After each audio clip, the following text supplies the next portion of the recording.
Hey guys, Ration and Recon here. One of the things you get to do after a hunt is hopefully keep more than just the meat, but maybe a little bit of a trophy. So I wanted to go over some of the stuff that I've figured out and things that have gone well and haven't gone well. So let's take a look. So last year came back with a cow elk, not a very big one, but still a freezer filler. And my son wanted to bury the head. So I let him bury the head and we left it in there. It's been about 8 months now. And this is pretty much what ended up happening to it. So we got a lot of thin bone there in the back that's ripped off. Still has some stuff in there, but it was a whole head when we buried it. Smells a little bit, that's for sure. Need to power wash it, kind of clean it up and let it soak, but it's starting to split. Really not a great example of what you can do here. I've had better luck with some other buried skulls, and we're gonna take a look at those. This is one that I buried for better part of 8 to 12 months 2 years ago, and came out pretty well. Did some hydrogen peroxide, the 40% stuff you can get off of Amazon, and then wrapped it with the hair whitening agent. I'll put a link to it in the description, but turned out pretty good. Looks pretty awesome. This one hangs up in my kids' room. And then here we have one from several years ago, maybe 3-4 years ago. Obviously a little bit nicer buck, but professionally done. So you can kind of tell the difference side by side here, where you have professionally done Dermasteed beetles, and then we have a Ration and Recon model. So again, a little bit different, but depends on your budget. This really cost me just some time and maybe $60 worth of product. These go for about 150, 200 bucks for your average skull cleaning guy. Finally, from last year, buried this one after doing some cold water maceration on it, and it's been just hanging out here in the back by the AC unit, and we're gonna dig it up here in a minute and check out and see what it looks like. Trying to get everything well and away so I don't pull any of the nice bones off. I wrapped the antlers here, just the base of them, trying to protect them a little bit.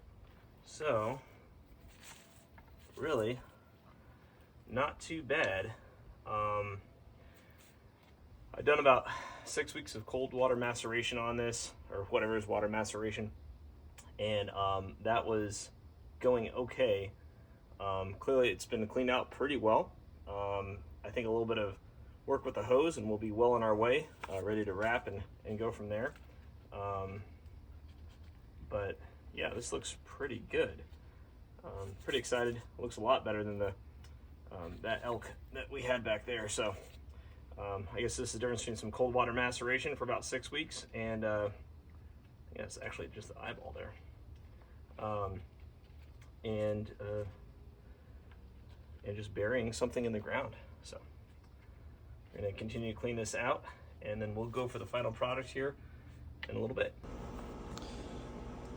All right, folks, just gonna soak it for another 24 hours here in this bucket. Just got a piece of random timber there to hold up the horns a little bit out of the water, and just gonna let that water get in there and soften up all that dirt.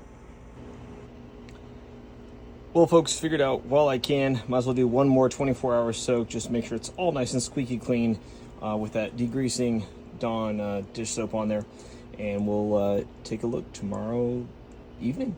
It's gonna be nice and warm, so that bucket should be hopefully just getting a lot of that out of there. Again, no boiling on this. I've ruined some other antlers or skulls with boiling way too long. One ended up just turning into dust after a while. So yeah, just trying to keep this one really nice. Had a great hunt with my son on this one, so gonna work on this and we'll go from there. See you in a bit. Hey folks, it's been another 24 hours of soaking, and so we're gonna check out what it looks like and get excited about the final step. So the two products I'd like to make a paste out of are these two, the 40 volume peroxide and the hair bleaching agent. Just make it into something a little bit thicker than pancake batter.